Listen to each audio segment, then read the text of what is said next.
fikih dan pelajaran umum lainnya sesuai jurusan. Kalau ujian akhir madrasah berstandar nasional atau UMPN itu diujiankan pelajaran agama, fikih, Quran hadis, bahasa Arab, sejarah Islam, dan akidah akhlak. Nah, di hari-hari ini, di hari-hari sebelum masuk ujian seperti kalian, kalau dulu Mas Zain kelas 12. Kalau kalian sekarang kelas berapa? Kelas 6. Nah, sebelum itu di sini ada yang pas sampai SMP mau pesantren? Yang mau pesantren angkat tangan. Mau pesantren? Yang mau pesantren angkat tangan. Masya Allah. Iya. Mas ini di kelas 12 sekolahnya boarding school atau pesantren, dibilang pesantren. Pesantren. Jadi pesantren ini mendatangkan seorang syekh dari Mesir. Mendatangkan seorang syekh dari Mesir. Tahu Mesir? Kenal Firaun? Jadi Firaun muminya ada di Mesir. Ya. Jadi seorang syekh ini yang berasal dari Mesir itu mengajar kita kelas 12 pelajaran Al-Quran. Di hari-hari sebelum ujian-ujian ini datang, di hari-hari sebelum fase-fase ujian ini tiba, syekh ini senantiasa menerima setoran dari kita siswa kelas 12. Tetapi syekhnya mendapati sebuah keanehan, sebuah kejanggalan. Syekhnya berkata kepada Mas Zaim yang sedang setoran ketika di fase-fase ujian, ya Zaim, wahai Zaim, saya bingung dan merasa aneh. Kok kalian kelas 12 ketika sebelum ujian ini datang, ketika ulangan-ulangan ini belum tiba, ketika masih belajar biasa itu rajin setorannya, rajin menghafalnya, rajin datang ke kajian dan majlisnya. Tetapi kok ketika ujian hari-hari ujian ini tiba, hari-hari ulangan ini tiba, kok malah sedikit sekali yang datang, sedikit banget yang ada di setoran. Kenapa? Apakah kalian disibukkan dengan belajar ujian sehingga gak sempat lagi untuk setoran? Atau kalian lebih memfokuskan ujian kalian dan tidak peduli lagi pada setoran? Oke, setoran nanti singkirkan. Sekarang fokus pada ujian. Maksudnya yang sedang setoran itu pun merasakan, oh iya, biasanya kalau setoran rame-rame, cuma di hari itu yang setoran 2 orang saja, Mas Zers dan teman saya berdua. Besoknya ujian. Nah, terus Mas Zers bilang, saya nggak tahu. Mungkin teman-teman sedang biasa, sedang sibuk, tapi nggak tahu sebabnya apa hingga mereka nggak setoran di hari ini. Kemudian saya bilang, Zaim, ketahuilah dan bilang teman-teman kamu bahwasannya kalian adalah penuntut ilmu, kalian adalah seorang pembelajar, kalian adalah seorang yang ingin mengejar ilmu siapa? Ilmu Allah. Kalian adalah seorang yang ingin belajar matematika, ingin belajar fisika, ingin belajar biologi, ingin belajar geografi, ingin belajar ekonomi, ingin belajar semua ilmunya Allah.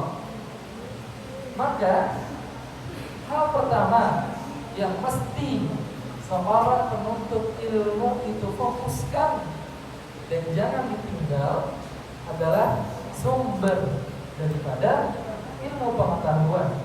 Ada nggak yang tahu apa itu sumber dari ilmu pengetahuan? Al-Quran. Apa? Al-Quran. Al-Quran. Iya. Sumber dari segala pengetahuan adalah Al-Quran. Jadi adik-adik sekalian, ketika kita penuntut ilmu itu menginginkan sebuah keberhasilan dalam belajar, menginginkan sebuah keberhasilan dalam ujian, dalam ulangan, ingin masuk sekolah tertentu, ingin masuk kampus tertentu, ingin dapat hal tertentu, ingin dapat mimpinya, ingin mewujudkan cita-citanya, maka kata Syekh ini, dekatilah Al-Quran.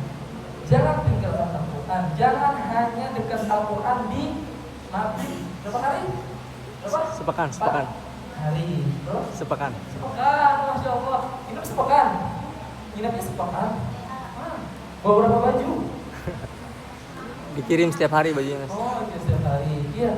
Jadi kalau mau berhasil dapat mimpinya, dapat cita-citanya, ya terwujud keinginannya, kata Syekh ini, maka dekatilah Al-Quran. Dekatilah Al-Quran, jangan hanya fokus dekati Al-Quran di hari-hari daurah saja, tapi nanti ketika pulang ke rumah, ketika di kelas dan di tempat-tempat lainnya, tetap mendekat pada Al-Quran. Coba kamu, nah sebutin. Siapa namanya? Siapa namanya? Iya, dia kelas 6A atau 6B? Hah? Sini nama-nama, ini ya? nama-nama. Gak siapa nggak relate ya? Coba kan 6A, 6B, 6C, sekarang 6, Hamzah, 6. Ada 6 Ilham nggak? 6 Hamzah. Tadi surat apa? Al-Ma'arij. Hafalan dia sudah sampai surat apa? Al-Ma'arij. Surat siapa tadi? Siapa surat tadi? Sudah. Wali kelas ya? Wali kelas. Gimana perasaannya sekarang?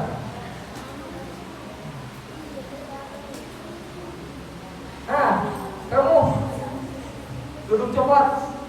Masya Allah. Siapa namanya? Siapa? Bilqis. Bilqis namanya? Nama apa Bilqis? Kelas 6 apa? Apa? 6 Asma. 6 Asma. Nama Asma. Mungkin apa? Itu apa?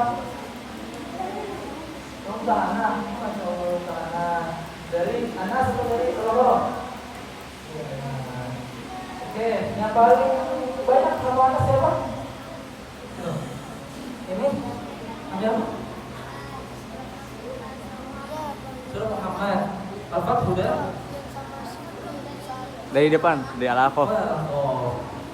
Oke, jadi hafalan yang dari yang semua yang bias miliki. Nama siapa? Zidan yang teman-teman semua itu dapatkan di sini itu hafalan yang merupakan sebuah amanah.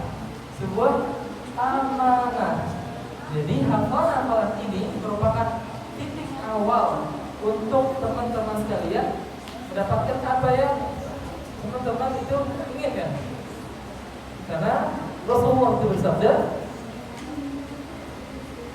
Inna Allah yarfa'u bihadzal kitabi aqwaman wa yadh'u bihi akharin.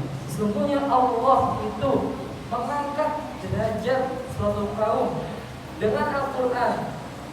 Sesungguhnya Allah mengangkat derajat kaum, derajat seseorang, mengangkat derajat satu siswa, derajat Zidan, derajat Qiyas, dan derajat teman-teman lain dengan Al-Quran. Wa yadh'u bihi akharin, dan Allah merendahkan derajat seseorang juga dengan Al-Quran. Allah Subhanahu wa taala itu kalau sudah menginginkan hamba itu mulia dengan Al-Quran yang ia miliki, maka akan angkat dia. Dan kalau Allah menginginkan suatu orang itu hina, maka akan hina-hinakan sehina-hinanya. Suatu hari sahabat Umar bin Khattab berjalan. Di jalan menemui seorang sahabat lainnya yang bernama Nafi' bin Harits. Nafi' bin Harits ini adalah seorang sahabat Nabi yang merupakan gubernur Mekah di saat itu. Dia merupakan gubernur Mekah di saat itu. Beliau berdua berjalan. Kemudian sahabat Umar ini berkata kepada Nafi' bin Harits yang merupakan gubernur kota apa? Mekah. Wahai Nafi' bin Harits, engkau adalah seorang gubernur. Engkau adalah seorang pemimpin di kota Mekah. Engkau adalah seorang yang dipandang tokoh di kota Mekah ini. Maka suatu saat kau akan digantikan oleh seseorang, maka kau berikan kepada siapa jabatan ini ketika jabatan ini kau tinggalkan. Maka kata sahabat Nafi' bin Harits, lalu sopan sampai 4. Jovan. Kamu siapa namanya? Hah? Siapa namanya? Jovan ya. Jadi Nafi' bin Harits ini seorang gubernur Mekah. Beliau berkata, wahai sahabat Umar, yang akan menggantikan saya ketika saya tidak jadi gubernur lagi adalah seorang sahabat juga. Namanya Abdurrahman ibn Abza. Siapa namanya? Kerudung pink. Nah, kamu pink. Ayo. Siapa namanya? Abdurrahman ibn Abza. Ya. Nah, jadi beliau adalah yang akan menggantikan saya. Tahu nggak teman-teman? Siapa Abdurrahman ibn Abza ini? Tahu nggak? Pernah nggak dengar siapa Abdurrahman ibn Abza ini? Ada yang tahu? Yang di ujung sana. Kerudung ungu. Nah, kerudung ungu.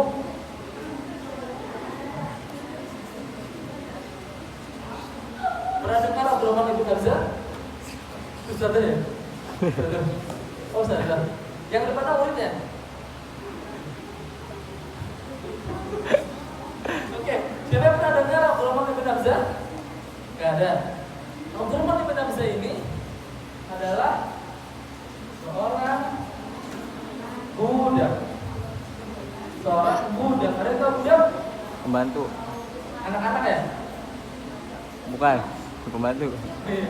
Bukan budak bahasa Sunda, anak-anak artinya. Di sini budak artinya adalah hamba sahaya. Jadi budak di zaman Nabi itu bukan pembantu. Ya, dia harus membantu, tapi dia bisa diperjualbelikan. Bayangkan orang bisa diperjualbelikan dan dia tidak merdeka atas dirinya. Dia dikontrol oleh tuannya. Maka Abdurrahman ibn Abza ini yang ia merupakan seorang budak, yang dirinya saja itu tak merdeka, yang kontrol dirinya, kuasa dirinya itu dikuasai oleh tuannya, yaitu Nabi ibn Hatim. Dia adalah orang yang akan menggantikan tuannya untuk menjadi gubernur. Menurut kamu, kenapa? Kok Nabi ibn Hatim tahu? Kenapa tahu?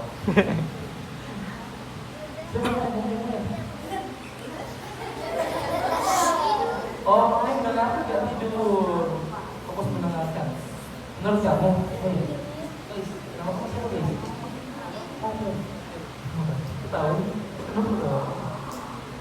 Fatir, menurut Fatir, kenapa Nabi ibn Harith ini memilih Abdurrahman ibn Abza untuk jadi gubernur? Kenapa?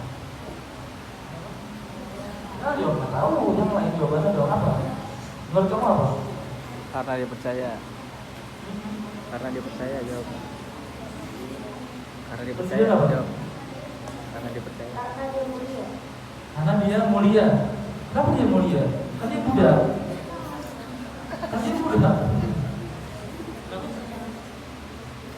Nah, kata Zidan kan ya? Zidan, karena Nabi ibn Harith ini mulia. Kenapa mulia? Karena orang ada yang mulia karena hartanya, dia mulia karena kedudukannya, dia mulia karena pangkatnya. Tapi kan si Abdurrahman bin Abza ini budak, tapi dia mulia menurut dia. Anak solehannya. Kalau menurut kamu, lebih hijau. Ayo, naik mundur. Ya kamu betul. Nah, aku nggak mau. Takut. Saya tidak menggigit. Hei, kudu hijau bukan biru. Hijau.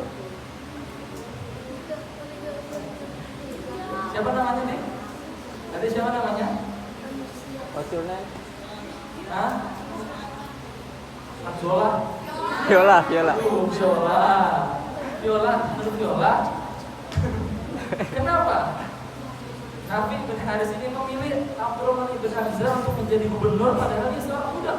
Karena banyak orang lain, banyak orang mulia lainnya. Kenapa memilih orang ini? Menurut Viola kenapa? Kenapa? Apakah karena dia anak Sultan? Gak tahu. Menurut Viola kenapa?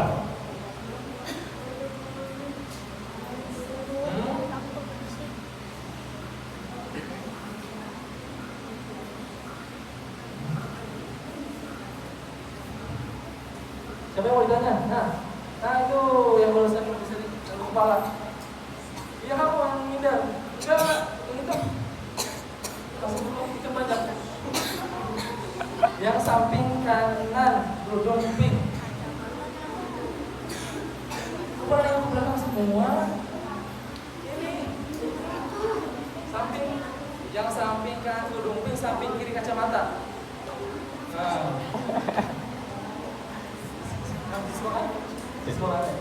siapa namanya?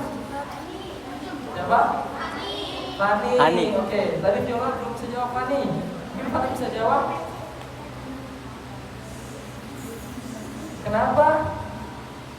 Tadi Nafi Ibn Al-Haris seorang gubernur, dia akan menyerahkan jabatannya kepada seorang budak.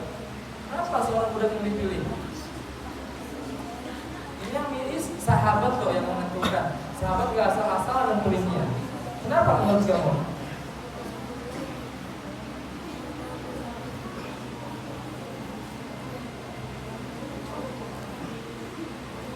Kenapa?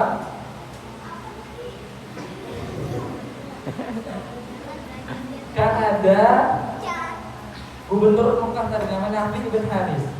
Dia akan menyerahkan jabatan gubernurnya kepada seseorang yang bernama Abdurrahman Ibn Abza. Dan ia adalah seorang budak. Pertanyaannya, kenapa kok diserahkan ke budak karena yang orang lainnya yang bebas, merdeka? Apakah karena ia orang yang kaya? Dia orang sultan? Gak mungkin, karena dia seorang budak. Kenapa? Ada siapa dia itu? Menurut Fani apa? Siapa dia? Ayo. Siapa namanya kamu? Fatan. Hah? Fata. Coba. Menurut Fata apa tadi? Karena derajatnya tinggi. Oke. Coba kita. Karena derajatnya tinggi. Hei. Siapa nama kamu? Iya, siapa nama kamu? Siapa? Ayo kita. Nama apa? Berapa? Menurut kamu kenapa sebabnya? Kenapa sebabnya tadi? Jawabannya apa?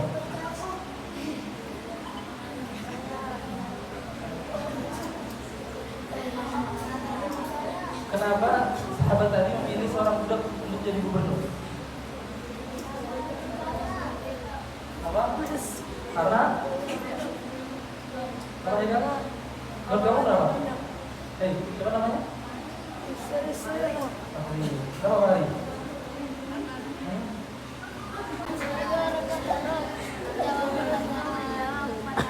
Kenapa sahabat ini memilih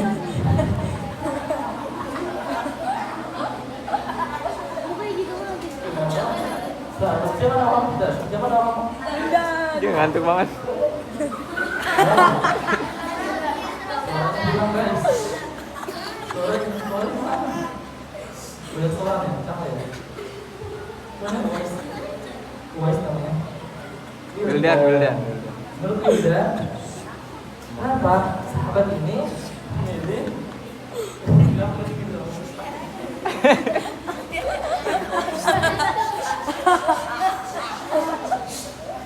Perhatikan sini. Simpan. Perhatikan ya. Jangan gambar lagi, oke? Simpan. Menurut Uwais, kenapa Simpan. sahabat tadi memilih Wildan? Siapa Uwais? Menurut Wildan ini namanya? Menurut Wildan, kenapa sahabat tadi dipilih? Padahal dia seorang budak untuk menjadi gubernur. Kenapa?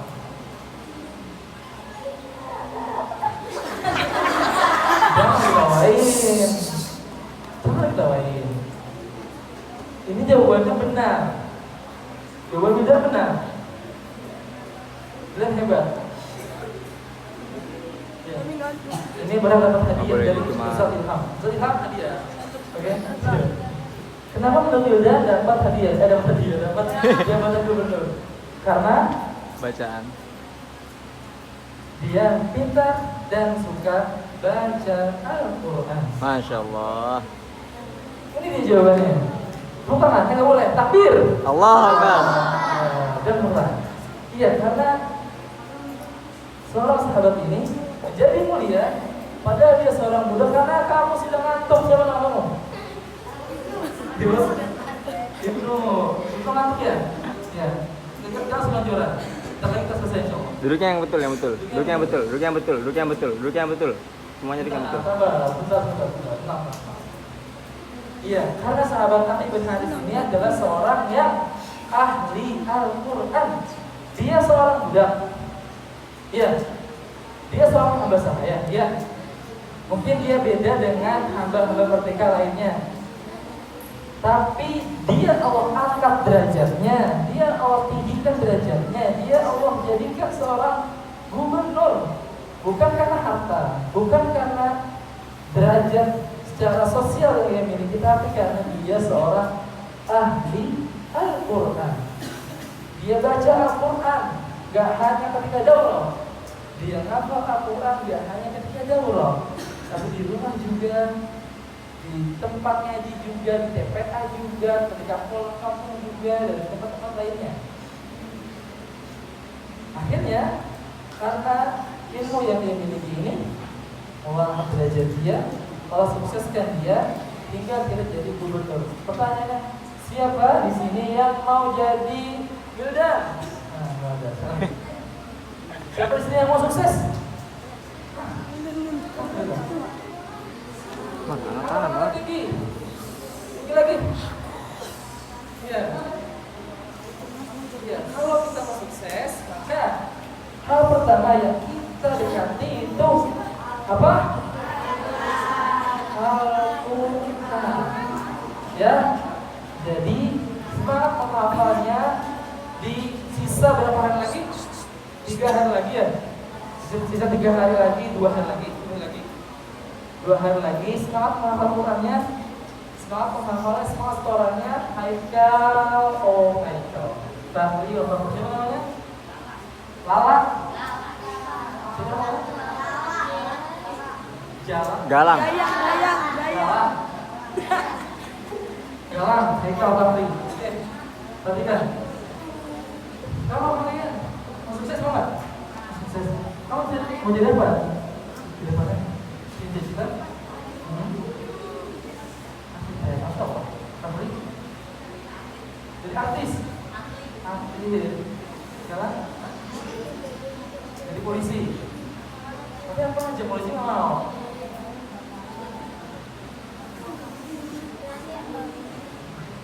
Ya, jadi apapun yang kalian inginkan, yang perlu kalian fokuskan dan dekati terus apa? Al-Quran. Al-Quran. Oke, karena lagi-lagi Nabi Muhammad bilang, sesungguhnya Allah akan mengangkat derajat suatu orang yang mengangkat ini. Sesungguhnya Allah akan mengangkat derajat suatu orang dengan apa? Al-Quran. Dan akan merendahkan dengan Al-Quran. Jadi tolong semangat Al-Qurannya di sini, di rumah, di mana saja. Semoga Allah mudahkan kalian, laki-laki yang perempuan, mudahkan dalam menghafalnya, mudahkan dalam belajarnya. Mau nanya angkat tangan? Oh enggak. Allah mudahkan dalam setiap urusannya. Amin. Ya Allah berkati kita semua. Amin ya rabbal alamin. Oke. Demikian yang dapat saya sampaikan, semoga bermanfaat. Assalamualaikum warahmatullahi wabarakatuh. Waalaikumsalam. Untuk menghafal Al-Quran, ya benar. Akhirnya mana sampai mana sekarang? Bagaimana? Al-Ma'arij. Oke. Sekarang izinkan Mas memanggil seorang yang menghafalnya banyak. Silakan saya dari sini. Sini. Siapa namanya? Yuda. Nama saya Yuda. Yuda menghafalnya sampai surah apa? Nggak ada pertanyaan. Surah Muhammad ayat 9. Surah Muhammad di juz berapa? 26. 26. Benar? Iya. Juz 26. Coba, menurut Zaidan gimana tata cara supaya Zaidan bisa menghafal 4 juz 2 surah? di murajaah setiap habis sholat fardu. Masya Allah. Gila, nanya, dengerin dong. Dengerin ya. Ini jawab langsung praktisinya. Praktisi yang seusia dengan kalian. Zaidan. Kata Zaidan, ulang Zaidan. Perhatikan semua guys. Dan saudara. Nah, maju. Maju. Oke. Kakinya yang rapi, kakinya yang rapi. Kakinya yang sopan. Maju guys. Biasa. Mari. Maju dan saudara. Diulang pertanyaannya. Dengarkan semuanya. Menurut Zaidan, gimana caranya supaya Zaidan bisa berhasil menghafal 4 juz 1 surah? Sampai detik ini gimana caranya? Tipsnya gimana? Di murajaah setiap sholat fardu dan dihafal setiap sholat fardu minimal 3 baris. Nah, dengar. Gila ya, ulangin. Ulangin apa yang Zaidan tadi bilang. Salah. Anda salah. Oke, tolong dengarkan ya, Gila. Adik Gila, tolong dengarkan ya. Oke, ulang Zaidan, lebih keras lagi, lebih keras. Yang keras Zaidan. Di murajaah setiap sholat fardu dan dihafalkan minimal 3 baris. Setiap apa? Sholat fardu, bukan setiap hari. Karena Zaidan, cara Zaidan supaya bisa berhasil menghafal 4 juz 30, juz 29, 28, 27, 4 juz plus surah Al-Ahqaf dan sekarang sudah Muhammad adalah diulang-ulang, dihafal setiap sholat fardu minimal 3 baris, kemudian di murojaah setiap sholat fardu. Ya, ada lagi? Itu saja. Silahkan duduk. Terima kasih Zaidan. Masya Allah. Jadi cara supaya kita bisa menghafal Al-Quran adalah tidak ada cara cepatnya. Semuanya butuh proses. Semuanya butuh proses. Jadi tips dari kakak, jangan terburu-buru menghafal Qurannya. Jangan terlalu menggebu-gebu saya ingin level ini. Dinikmati saja menghafal Qurannya. Nikmati saja menghafal Qurannya. Kalau Zaidan levelnya adalah setiap sholat fardu 3 baris, 3 baris, 3 baris, 3 baris. Dinikmati dan istiqomah dalam mengerjakannya. Dan itu lebih baik ketika tiap hari, tiap sholat fardu 3 baris, lebih baik dibandingkan hanya menghafal di daurah seminggu, fokus seminggu hafal terus, ketika di luar daurah nggak disentuh Qurannya, nggak hafal lagi. Maka yang lebih baik adalah yang sedikit tapi dia istiqomah. Jadi Akila ya, Akila, cara cepat supaya menghafal Quran adalah yang pertama, sering-sering berinteraksi dengan Al-Quran. Sering-sering berinteraksi dengan Al-Quran. Dan tentunya kalau mau cepat hafal dengan rasa yang kita hadirkan di hati, mesti punya target. Nah, akhirnya sendiri targetnya apa? Kalau target Zaidan tiap hari, tiap sholat fardu 3 baris. Target akhirnya sudah punya kan? Gimana? Nah, bagus. Alhamdulillah. Targetnya sama juga sehari. Ya deh. Targetnya sehari 3 baris. Bagus, nggak apa-apa. Target apapun itu, yang penting istiqomah berjalan tiap hari dilakukan, itu lebih baik dan luar biasa hebat dibandingkan ya sudah hafal Quran di sini, kemudian di luar daurah ini nggak hafal lagi. Ya, sekarang dapat sejus, di luar daurah nggak hafal lagi, nggak dapat apa-apa. Jadi buat target harian. Jadikan daurah ini sebagai sebuah pembiasaan selama seminggu ini, dan selepas seminggu ini makin mulai dikerjakan target-targetnya. Karena yang menentukan apakah kita berhasil atau tidak, gagal atau berhasil, sukses atau gagal, hafal atau nggak hafal, itu siapa yang menentukan? Diri kita sendiri.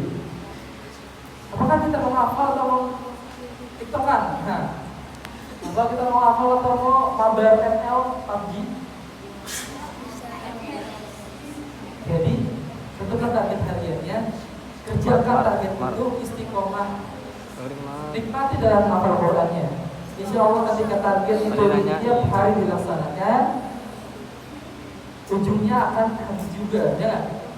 Ujungnya akan selesai juga 30 juz. Jadi belajar dari Zaidah yang sudah menghafal 4 juz dan satu surah, sekarang proses surah kedua juz 26, buat target dan istiqomah di target itu, minta pertolongan sama Allah, berdoa sama Allah, ya Allah mudahkan hamba dalam menghafal, ya Allah tolong hamba dalam menghafal Quran, ya Allah tolong hamba untuk menghafal dalammu, maka akan Allah mudahkan. Jadi kunci pertama, buat target, ikhtiar maksimal, ikhtiar secara lahiriah, kemudian didorong dengan doa. Itu saja, simple. Baca Qurannya, buka Qurannya, menghafal, fokus, target ditentukan, tiap hari laksanakan, kemudian doa ke Allah. Dan semuanya dilakukan dengan rasa ikhlas. Oke, demikian adalah cukup. Satu lagi dari Irfan boleh mas? Mau hafal nih? Mananya?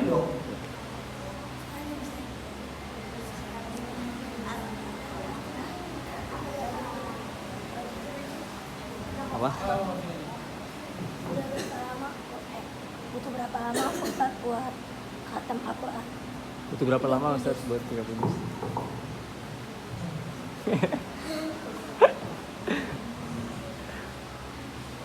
Jadi pertama kali ngapal di usia kalian, usia SD. Pertama kali ngapal di usia kalian, usia SD. TK lah, panjang. Makanya saya bilang nikmati proses ngapal Qurannya. Nikmati proses ngapal Qurannya, jangan terburu-buru. Intinya banyaknya buat target. Masing-masing orang punya waktu tertentu dalam selesai hafal Qurannya.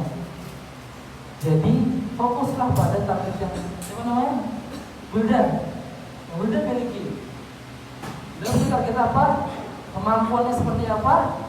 Maka kerahkanlah istiqomah di situ dan insya Allah akan selesai pada waktu tertentu. Bisa 3 tahun, bisa 4 tahun, bisa saat kelas 6 sudah selesai.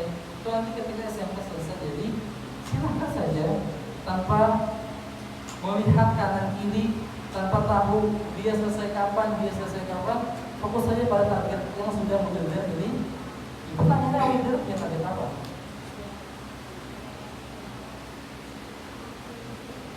Ya, fokus selesai di 29 dulu di kelas 6 ini. Ya.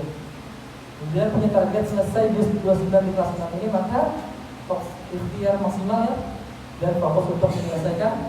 Nah, oke. Lagi.